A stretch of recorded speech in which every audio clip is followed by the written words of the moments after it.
CM house घेराव के बाद दो दो हाथ करेंगे, इनके सामने खड़े हो जाएंगे। जब तक न्याय नहीं मिलेगा हम मिलेंगे नहीं। बाहर बैठे हैं जिनको एनआई भी नहीं ला सकती, उनको लाओ, भारत में लाओ और उनको फांसी दो। वो आने की जब चेतावनी दे और मारने के लिए आए ना, तब क्या हो वहां पर, वो मरे या मैं मरूं, वो तो वक्त ही बताए। फिर जब सुखदेव सिंह गोगामेडी को हत्या हुई थी ना, उस दिन से हम मर चुके हैं, हम लाश हैं। लास्ट सीएम घेराव मैं करूंगी। अगर मुझे न्याय नहीं मिलेगा सीएम हाउस से, तो मैं अपना आत्मदाह करूंगी वहीं के वहीं।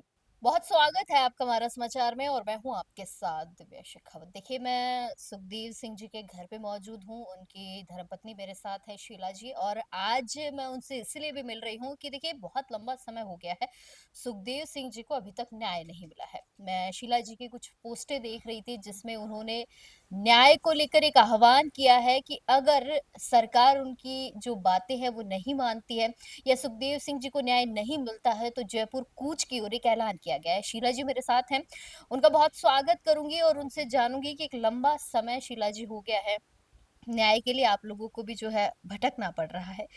क्या कुछ कहेंगी? इतने समय बाद भी सरकार नहीं जाग रही है। देखिए, जगाने की कोशिश तो हमने काफी की, और 2 साल से इंतजार भी यही था कि सरकार उठे, नींद खोले। कुंभकर्ण की नींद है, मैं कहा 2 साल में ना सही 3 साल में खुल जाए, 2.5 साल में खुल जाए, लेकिन समय क्या है, बढ़ता जा रहा है। उनकी नींद नहीं खुल रही। अब उनको जगाने के लिए 29 मार्च को सीएम हाउस का घेराव हम करने जा रहे हैं। और सरकार को इससे पहले हमने चेतावनी काफी बार दे दी कि आप देखिए, हमें सिर्फ और सिर्फ न्याय की लड़ाई लड़नी है। न्याय हमें सुखदेव सिंह गोगामेडी के लिए चाहिए, लेकिन इन लोगों ने हमारी कोई भी बात पर कोई भी ध्यान नहीं दिया है। अब हम इनको सीएम हाउस घेराव के बाद दो दो हाथ करेंगे, इनके सामने खड़े हो जाएंगे। जब तक न्याय नहीं मिलेगा हम मिलेंगे नहीं। हम्म।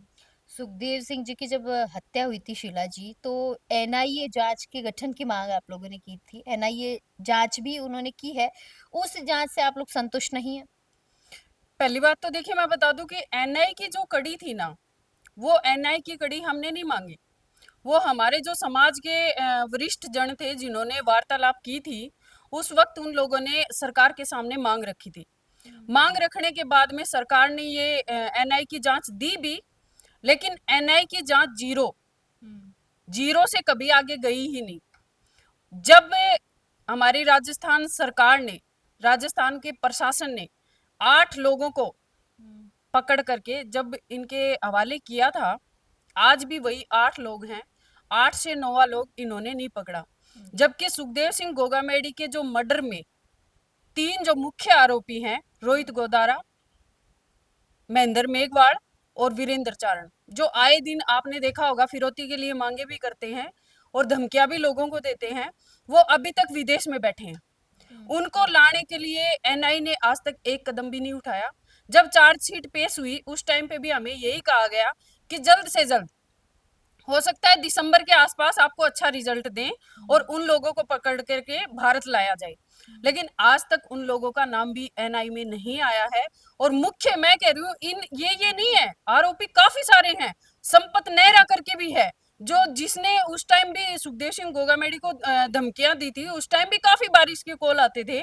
उसका आज तक एनआई ने कहीं जिक्र नहीं किया। एनआई ने जब भी जिक्र किया, एनआई ने जब भी बात की, तो हमारे ही लोगों को बुला करके 4 बातें पूछ ली कि क्या आपको क्या शक है, सुखदेव सिंह गोगामेडी को किसने मारा, आपको क्या शक है, सुखदेव सिंह गोगामेडी कमा के कहाँ से लाता है। अब ये चीजें तो वही बात है, सुखदेव सिंह गोगामेडी खुद जाने, उनके पास जाके एनआई पूछे, तभी वो बता सकते हैं। हम्म। अच्छा, आप जिन लोगों का जिक्र कर रही हैं कि समाज के वरिष्ठ जन थे, अब मैं एक चीज पूछना चाहती हूँ। ये समाज के जिन वरिष्ठ जनों का आप जिक्र कर रही हैं, ये क्या उसी समय मौजूद थे जब उनकी हत्या हुई थी, प्रकरण हुआ था, या आप लोगों ने 2-3 दिन जो धरना प्रदर्शन किया था उसके बाद ये समाज के वरिष्ठ जन आए हैं कभी आगे? नहीं, मैं बता दूं आपको, देखिए, बरसाती मेंढक होते हैं, वो कभी कभी जब बरसात आती है तभी बाहर आते हैं। तो जब कांड हुआ था, उस टाइम पे काफी जने आए थे, बड़े बड़े लोग आए थे, जो आप समझते ही हैं, जिनका मैं नाम लूंगी तो शायद राजनीतिक भूचाल भी आ जाएगा।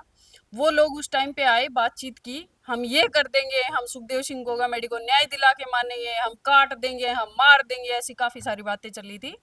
लेकिन उसके बाद, वो प्रकरण होने के बाद हम लोगों से मिलते हैं, लोग हमसे कभी नहीं मिले। कि सुखदेव सिंह गोगामेडी के परिवार को क्या जरूरत है, क्या नहीं है, किसी ने कुछ नहीं पूछा। ये तो आप कुछ भी लगाइए, थोड़ा बहुत हम सक्षम थे तो हमने संभाल लिया, अन्यथा हमें संभालने वाला कोई था ही नहीं। मतलब सुखदेव सिंह जी के नाम पर लोगों ने सिर्फ अपनी राजनीति चमकाई, अपना नाम बताया और फेम लूटी। बिल्कुल यही था। उस टाइम पे आप लिस्ट निकाल करके देख लो कि कितने लोग वहां पर आए थे और कितने लोग वहां पे सहानुभूति बटोर रहे थे। हम सुखदेव सिंह गोगामेडी के परिवार को ये कर रहे हैं, वो कर रहे हैं, मैं कहती हूँ हमें कुछ नहीं चाहिए। मैं उस वक्त भी यही, उस वक्त तो खैर मैं बोलने की हालत में नहीं थी, लेकिन मेरी आज जब मैं जब सोचन समझता है मेरे अंदर, तो मैं यही कहती हूँ हमें कुछ नहीं चाहिए, हमें सिर्फ एक चीज करवा दो। अगर समाज चाहता है, सुखदेव सिंह गोगामेडी ने समाज के लिए कुछ किया है, सर्व समाज को अपनाया है, तो मैं कहती हूँ उनके हत्यारों को, जो बाहर बैठे हैं, जिनको एनआई भी नहीं ला सकती, उनको लाओ, भारत में लाओ और उनको फांसी दो। उस वक्त मैं समझूंगी कि मेरा समाज मेरे साथ है और सर्व समाज ने मेरा साथ दिया है। बस यही मेरी इच्छा है और इन लोगों से यही मेरी विनती है कि आप लोग आइए और सामने आकर के जो आज बैठे हैं, जो आज हमारे समाज के जो कमा धमा के खुद अपने नाम बनाए बैठे हैं, उन लोगों को जो आए दिन धमकियां दे रहे हैं, उन लोगों को भारत लाओ। और भारत लाओ नहीं, मैं कह रही हूँ उनको फांसी दो। आप जिस तरीके से बोल रही हैं, संपत नेहरा, रोहित गोदारा और वीरेंद्र चारण, ये वीरेंद्र चारण तो इन दिनों जो है हाँ। सुर्खियों का नाम है। ये अगर आपको गोली मार दे, आपको मार दे, फिर आपके परिवार को कौन देखेगा? देखिए, मरना सबको है, मरना सबको है, कोई इस धरती पे अमर नहीं है। पर मैं ये कहती हूँ जो भी चिंदी चोर है ना, वो चिंदी चोर आकर के एक बार ऐलान करे, एक बार चेतावनी दे कि हमारे, वो आने की जब चेतावनी दे और मारने के लिए आए ना, तब क्या हो वहां पर, वो मरे या मैं मरूं, वो तो वक्त ही बताए। फिर वो कौन है मारने वाला? भगवान ने जब हमारी जिंदगी जितनी लिखी है ना, उतनी हम जिएंगे। और रही बात मरने की, मरने का डर नहीं है मुझे। मैं बता दूं आपको, 5 दिसंबर से हम मर ही चुके हैं। जब सुखदेव सिंह गोगामेडी को हत्या हुई थी ना, उस दिन से हम मर चुके हैं, हम लाश हैं। और लाश, एक बात बताऊं क्या, दूसरे को लेके बैठ जाती है, ध्यान रहे इस चीज का। अभी मैंने कुछ दिन पहले देखा था, आप कुचामन गए थे, एक पलाड़ा जी करके हैं, उनको विजय विजयपाल जी शायद, विजय जी, उनको भी जो है धमकियां दी गई थी, आप भी वहां पहुंची थी। तो क्या, कैसे देखती हैं आप कि इतना खौफ बढ़ता जा रहा है कि प्रशासन के हाथ बंधे हुए, प्रशासन लाचार सा नजर आता है इनकी धमकियों के सामने? देखिए, प्रशासन के हाथ नहीं बंधे, प्रशासन को तो बांध दिया। ये जो कठपुतली सरकार है ना, जो नालायक सरकार, जिसको कुछ समझ में ही नहीं आता, वो सरकार इस प्रशासन को बांध के बैठी है। सरकार, मैं कह रही हूँ सरकार 2 घंटे या 3 घंटे के लिए प्रशासन को फ्री कर दे, मैं गारंटी देती हूँ, जैसे यूपी में होता है ना, वैसे इन लोगों को ढूंढ ढूंढ के मारेंगे प्रशासन वाले, मैं गारंटी देती हूँ। लेकिन प्रशासन पे के दबाव होता है, प्रशासन को दबा लिया जाता है जब इन लोगों की धमकी आती है। मुझे एक बात बताइए, वो विदेश में बैठे, उनको क्या पता इनके पास पैसे हैं? उनको क्या पता आपके पास पैसे हैं? उनको क्या पता मेरे पास पैसे हैं? कैसे पता चलता है? लोकल आदमी इसके अंदर शामिल होता है। और प्रशासन अगर चाहे ना, तो मैं कहती हूँ घंटा नहीं पकड़ने दे, 1 घंटे के अंदर उनको गिरफ्तार कर ले। लेकिन ये सरकार जब चाहेगी ना, तब होगा। सरकार के हाथों में है ये चीजें। अच्छा, इन दिनों मैं सोशल मीडिया पर देख रही हूँ कि आप अपने पति के लिए न्याय मांग रही हैं, लेकिन मैं तो बहुत सारी ऐसी पोस्टें देख रही हूँ शीला जी, कि एक बाढ़ सी आ गई है, लोग हर कोई, कुछ है, मैं नाम नहीं लूंगी उनका, कि वो भी न्याय की जो है गुहार लगा रहे। तो क्या उन लोगों ने आपसे संपर्क करने की कोशिश की कि आप अगर न्याय मांग रही है सुखदेव सिंह जी को, हम भी न्याय दिलाने में आपका साथ देंगे? नहीं, मैं एक बात बता दूं, अभी तो देखिए सिर्फ मैंने एक बार लाइव आके बोला है कि 29 मार्च को अपन सीएम घेराव करेंगे। अभी धीरे धीरे कांटेक्ट में आने लगे हैं, लेकिन जो लोग सोशल मीडिया के माध्यम से डाल रहे हैं पोस्टें, वो भी हमारा समर्थन है। मैं उसका समर्थन भी मानती हूँ, क्योंकि जो सोशल मीडिया पे कार्य कर रहे हैं वो भी मेहनत होती है। ऐसे तो बिना मेहनत के तो कार्य नहीं होता। और जो मेहनत करते हैं वो अच्छी बात है, लेकिन कुछ नालायक भी हैं, कुछ नालायकी भी करते हैं, बीच बीच में गलत सलत भी बोलते हैं, ये नहीं किया उस टाइम, वो नहीं किया उस टाइम, वो नहीं किया। अरे आराम खोरो, शर्म करो। उस टाइम पे हमारे परिवार का था कौन? कौन था वहां फैसला लेने वाला? मैं सुध बुध में नहीं थी, मुझे इंजेक्शन लगा लगा के लोग खड़े कर रहे थे। परिवार का कोई भी आदमी वहां पर शामिल नहीं था। कौन फैसला करता? कौन एनआई से मांग करता है, या फिर कौन सरकार से कुछ मांगता? कुछ मांगने की स्थिति में थे ही नहीं। अब जब हम समझदार हुए हैं, 2 साल हमने टांट में खा ली, 2 साल के बाद जब एनआई का कोई रिजल्ट नहीं आया, जीरो रिजल्ट आया, उसके बाद हमने सोचा कि अब हम खड़े होंगे। अब हमने सरकार का इंतजार कर लिया, सरकार का खूब इंतजार कर लिया कि हमें न्याय मिलेगा, लेकिन नहीं मिला। अब नहीं जी, जी मिला तो हम आंटी। फिर खड़े हो रहे हैं और न्याय अब की बार लेके रहूंगी। मैं आपको एक बात जरूर बता दूं कि ये मेरा लास्ट होगा, लास्ट सीएम घेराव मैं करूंगी। अगर मुझे न्याय नहीं मिलेगा सीएम हाउस से, तो मैं अपना आत्मदाह करूंगी वहीं के वहीं। क्या लग रहा है कितने लोग आपके सपोर्ट में आएंगे, कितने लोग जो है आपको सपोर्ट करेंगे? देखिए, उनका प्यार है, उनके साथ जो जनता थी ना, वो आज भी उनके न्याय के लिए लड़ रही है। वो हमेशा मुझे कहते थे, जी, भाभी जी साहब आप आंटी। एक बार ऐलान करो, ऐलान होने के बाद आप देखना लाखों की संख्या में हम लोग जुटेंगे। तो वो तो वक्त ही बताएगा, लाख होंगे, हजार होंगे या सैकड़ों होंगे, वो तो वक्त बताएगा। लेकिन मैं यही कहती हूँ कि मैं लड़ाई से पीछे हट नहीं सकती। मैं सुखदेव सिंह गोगामेडी को न्याय दिला के रहूंगी, इसमें चाहे मुझे खुद के प्राणों की आहुति देनी पड़े या अगले की आहुति लेनी पड़े। मैं अब की बार मानूंगी नहीं, पीछे नहीं हटूंगी। शीला जी, यूजीसी को लेकर आप लोगों ने भी आंदोलन किया था, लेकिन वो मुद्दा है ज्यों का त्यों है। आज जो है मैं महिपाल जी से भी बात कर रही थी, तो उन्होंने एक बात मुझे कही कि जो संविधान में जी, जी लिख दिया आंटी। ना दिव्या जी, उसे मिटाया नहीं जा सकता। संविधान में तो अब लिखा गया है, तो क्या स्वर्ण समाज के साथ जो कुठाराघात हुआ है वो कभी बदला जाएगा? देखिए, बात तो सही है, जो लिख दिया वो मिटेगा नहीं। लेकिन कोर्ट का स्टे भी उस पे आया है, तो स्टे तो नामात्र है, कोर्ट स्टे कभी भी हट जाएगा। लेकिन मैं कहती हूँ, अगर हमारे ऊपर ये काला कानून कानून अगर लागू होता है, तो सभी सवर्ण समाज के जितने भी भाई मेरे मुझे सुन रहे हैं, मैं ये कह देती हूँ कि जी, जी मोदी जी आंटी। से एक डिमांड करो कि मोदी जी, सवर्ण समाज को तो आपने मार दिया, अब सवर्ण समाज कहाँ जाए? या तो हमें कोई आयरलैंड बना के दे दे, वहां पे जाकर के हम शिफ्ट हो जाएं, या फिर कोई ऐसा वीजा बना दो जहां पर सारे स्वर्ण इकट्ठा होकर एक ही साथ चले जाएं, हम छोड़ दें इस भारत को। क्योंकि क्या करेंगे यहाँ रह के, जो हमारी सुनेगा नहीं। अरे देश का राजा जो है, देश का राजा जब प्रजा को मारेगा, जी, जी तो आंटी। प्रजा कहाँ जाएगी? यूजीसी जैसे काले कानून को जब लाए थे ना, ये कानून किसने मांगा? मैं पहले तो यही पूछ रही हूँ, मोदी जी हो या कोई और हो, मैं कह रही हूँ ये मांगा किसने था? क्या SC ST ने मांगा था या ओबीसी ने मांगा था? किसने मांगा था?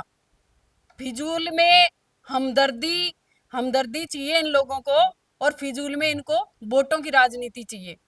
ये वोटों के बारे में सोच रहे हैं ना, तो जो वोट सवर्ण कास्ट देती है ना इनको, जी, अदर जी कास्ट आंटी। देती भी नहीं है, अदर कास्ट देती भी नहीं है।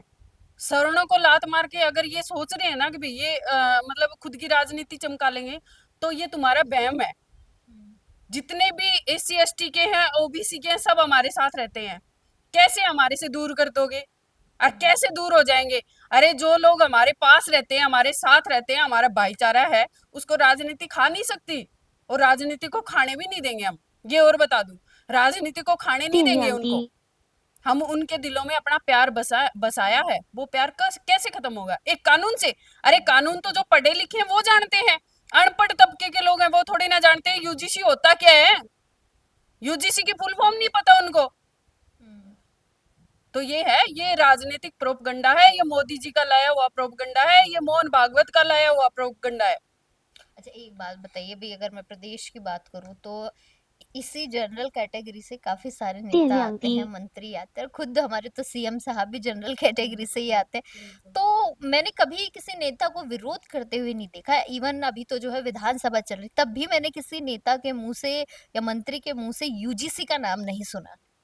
देखिए, डर है, डर डर के आगे अपने को तो जीत लगती है, पर डर के आगे इनको लगता है कि टिकट नहीं मिलेगी। अगर तुम लोग बोल जाओगे, स्वर्ण समाज के पक्ष में आ जाओगे, तो कल को ये मोदी लात मार देगा भाई। जी, जी कल को आंटी। इनको टिकट नहीं मिलेगी, और टिकट नहीं मिलेगी, इनका अस्तित्व खत्म हो जाएगा। ये सिर्फ और सिर्फ नेता है, और नेताओं को सिर्फ और सिर्फ राजनीति से मतलब होता है।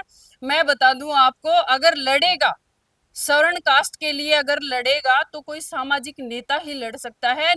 अदरवाइज कोई विधायक या सांसद कभी नहीं लड़ेगा, गारंटी देती हूँ मैं। कोई बोलेगा ही नहीं। आप देख नहीं रहे क्या? सिर्फ और सिर्फ कल का 2 साल में सुखदेव सिंह गौगामेडी की जब हत्या हुई थी ना, उसके बाद जी, जी बोला आंटी। सिर्फ कल ही है विधानसभा में।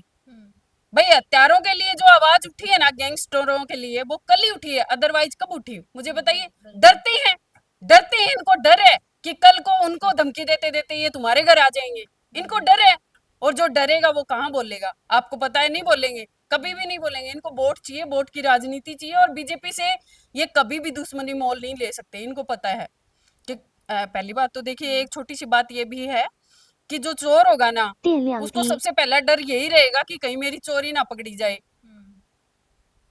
सांसद हो, विधायक हो, इनको सबसे पहले यही लगता है कि ईडी की जो सबसे पहली रेड होगी ना, फिर रेड इनके ही घर पे पड़ेगी। इससे डरते हैं सब, बीजेपी से, बीजेपी का डर है ये।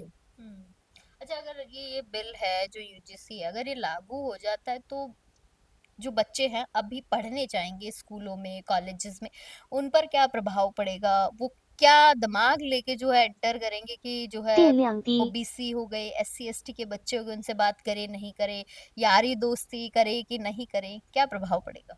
देखिए, पहले जब छोटे होते थे, जब स्कूलों में जाते थे, तो अपना एक ग्रुप होता था, अलग अलग चार चार बच्चे बैठते थे, याद होगा आपको।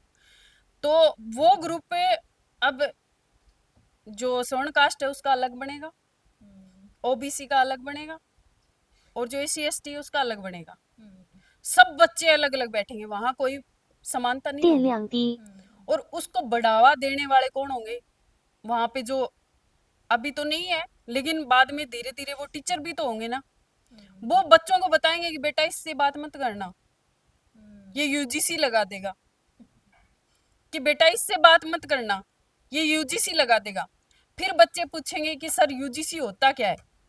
आप एक बात बताइए कि मैंने परसों के एक अखबार में देखा था कि फर्स्ट क्लास के बच्चे के ऊपर एसी 电 एसटी का 量低， मुकदमा होता है। आप मुझे बताइए कि फर्स्ट क्लास का बच्चा क्या जानता है? उसको सिर्फ खिलौनों से मतलब होता है कि मेरा खिलौना ये है, मेरा खिलौना ये है। जब उसको एसी एसटी का जब मुकदमा पहली दफा ही उसके ऊपर लग जाएगा, तो कल को वो गुंडा बदमाश नहीं बनेगा क्या? शुरुआत के लक्षणों में उसको खराब करते हैं लोग। शुरुआत के लक्षणों में ही ऐसे मुकदमे लगने लग जाएंगे, तो धीरे धीरे उसका खुद खुद का खौफ मिटेगा कि जब मैं बदमाश बन ही गया, तो फिर क्राइम 电 करने से 量 क्या डर 低， है? भाई क्राइम, बिना क्राइम किए ही उसको सजा मिल रही है, तो फिर क्राइम करने से क्या डर है? तो ये चीज क्राइम रेशियो बढ़ेगा इससे। बिल्कुल बढ़ेगा, 100% बढ़ेगा, आप देखना। क्योंकि जिसके ऊपर यूजीसी लगेगा ना, वो बच्चा संभल नहीं पाएगा। और मैं कहती हूँ, आपने आए दिनों में ये देखे भी होंगे, काफी सारी न्यूज भी डाली थी कि जब यूजीसी लगी गया तो 302 ही खा लेंगे फिर। भाई यूजीसी खाने से अच्छा है 302 ही खा लेंगे, क्योंकि गलत कोई भी सहन तो देखो करेगा नहीं। हो सकता है 电 5वीं 量 छठी 低， तक का क्लास का बच्चा नहीं समझेगा, लेकिन अदर 7वीं 8वीं में जाएगा, वो समझता जाएगा, उसकी नॉलेज बढ़ती जाएगी, और फिर आपको पता है धीरे धीरे ये क्राइम में बढ़ता जाएगा। बढ़ता जाएगा। अच्छा, एक बात बताइए कि नरेंद्र मोदी जो है अजमेर आ रहे हैं, आप लोग भी इसका विरोध करेंगे? देखिए, पहली बात तो मैं अकेली नहीं हूँ, स्वर्ण समाज बहुत बड़ा है। स्वर्ण समाज को अब इसका विरोध करना चाहिए। जिस बीजेपी को 电量 जिस 低， बीजेपी को सींचा और बनाया स्वर्ण समाज ने, आज वो बीजेपी हमारे गले काट रही है, हमारे पैरों के नीचे नीचे से जमीन हटा रही है। अगर फिर भी हम उस राजा की आगे जाकर के प्रार्थना करते हैं, तो ये सबसे बड़ी गलती हमारी है। आज अगर हम ऐसा बढ़ावा देंगे, आज अगर स्वर्ण समाज फिर से अजमेर जाकर उनके आओ भगत में लगता है ना, तो इससे बड़ी 电 शर्म 量 की 低， बात कोई हो ही नहीं सकती। मैं कहती हूँ, आप बहिष्कार करें, उस प्रोग्राम में कोई भी स्वर्ण समाज का ना जाए, और अगर कोई चला जाए और पता चल जाए, तो फिर समाज वाले खुद बहिष्कार करो। ऐसे लोग हमें नहीं चाहिए जो हमारे बालक बच्चों के भविष्य को खराब करे, हमारे भविष्य को खराब करे। ऐसे लोगों का हम बहिष्कार करेंगे, चाहे वो मोदी हो या फिर गृह मंत्री हो या कोई भी हो, हम बहिष्कार करेंगे। कैसे कैसे करेंगे आप लोग 电 विरोध? कि 量 क्या 低， तरीका होगा आपका? हमारा तरीका यही है, देखिए मैं आपको बता दूं, अजमेर में जितनी भी हमारी टीमें हैं, हमने सबको लगाया है कि आप अपने अपने तरीके से इसका बहिष्कार करो, और मोदी की जो रैली होगी उसमें लोगों को जाने ही मत दो। जब पंडाल खाली होगा ना, तब अपने आप समझ में आ जाएगा कि सवर्णों को मारने का उनको क्या फल मिला है, और ये फल उनको कल की 28 की रैली में दिख जाएगा। पता चल जाएगा। धीरे धीरे आपने देखा होगा विज्ञापनों में उनका आने लग गया ना कि बोला 75% आपकी है ना लोग आपको देखना पसंद नहीं करते। टीवी चैनल पे जब आप आते हो मोदी जी, तो लोग चैनल बदल लेते हैं। ऐसे विज्ञापन आज ही आने लग गए, तो समझिए मोदी जी हमसे बैर तो आपकी भी कोई खैर नहीं। अच्छा, एक और आखिरी सवाल पूछूंगी। अ, एक दौर था जब आप और हम तो खैर पैदा नहीं हुए थे, अंग्रेजों का ज़माना था। मैं बार-बार इसीलिए पूछ रही हूँ ये सवाल, क्योंकि कहीं न कहीं लोगों को ऐसा लगता है कि ऐसा चल रहा है। एक ज़माना था जब अंग्रेज़ जो है शासन करते थे और हम जैसे लोग जो हुआ करते थे उनको वो गुलाम समझते थे। क्या वो दौर वापस आ गया कि एक हिटलर राजा होगा, बाकी सारी प्रजा होगी वो हंटर जो है मारेगा और प्रजा कोड़े खाती रहेगी? क्या ऐसा है? देखिए वो टाइम तो नहीं आएगा, क्योंकि जो जनता है वो पढ़ी लिखी है। पहले का वक्त अलग था, अनपढ़ लोग होते थे बेचारे, अपने काम करते थे और रात को आकर के खाना खा के सोना ही जानते थे। लेकिन आज का जो वक्त है वो पढ़ा लिखा वक्त है और जवाब देना जानता है। हिटलर अपने समय में काफी चर्चित था, लेकिन मैं बता दूं कि हिटलर का अंत भी आपको पता होगा, जो हमने पढ़ा है। तो वो अंत जब हिटलर का होगा ना, तो उसको देख करके मैं कहती हूँ नए हिटलर को सीख लेना चाहिए कि अंत बहुत बुरा होता है। अगर हिटलर गिरी पे आओगे तो जनता आपको हिटलर गिरी से नीचे भी गिराएगी। और जो जनता राजा बना सकती है तो वो रंक भी बना सकती है। राजा बनना बनाना हमारा काम था, तो गिराना भी हमारा ही काम है। जिस दिन चाहोगे ना उस दिन हिटलर गिरी छोड़ो, नीचे गिराते देर नहीं लगाएंगे। ये समाज है, ये समाज जिसको उठाता है ना पलकों पे रखता है, लेकिन जिस दिन गिराता है ना, मैं कहती हूँ धरती की धूल भी उसको नसीब नहीं होती। हुँ। चलिए, बहुत शुक्रिया शीला जी। तो देखिए, आज शीला जी से बात हुई है और जिस तरीके से उन्होंने कहा है कि सुखदेव सिंह जी को न्याय दिलाना बहुत ज़रूरी है और अगर सरकार नहीं मानती है तो सीएम आवास का घेराव किया जाएगा, उसकी रूपरेखाएँ जो है तैयार की जा रही है, जयपुर कूच की ओर एक ऐलान कर दिया गया है और सबसे बड़ा ऐलान तो ये है कि नरेंद्र मोदी के कार्यक्रम का बहिष्कार किया गया है। अजमेर में जो भव्य रैली होने जा रही है, नरेंद्र मोदी का जो आगमन होगा अजमेर की धरा पर, उस आगमन को लेकर स्वर्ण समाज में काफ़ी गुस्सा फूट रहा है। मैं काफ़ी लोगों से बात कर रही हूँ और सभी ये कह रहे हैं कि हम इस कार्यक्रम का बहिष्कार करेंगे और नरेंद्र मोदी को चेताएँगे कि यूजीसी रोल बैक, यानी कि यूजीसी का जो बिल है उसे वापस लिया जाए और स्वर्णों के साथ जो कुठाराघात किया गया है, उस कुठाराघात से जो है स्वर्ण समाज को निजात दिलाई जाए। तमाम छोटी-बड़ी अपडेट्स के लिए बने रहिएगा हमारा समाचार के साथ। नमस्कार।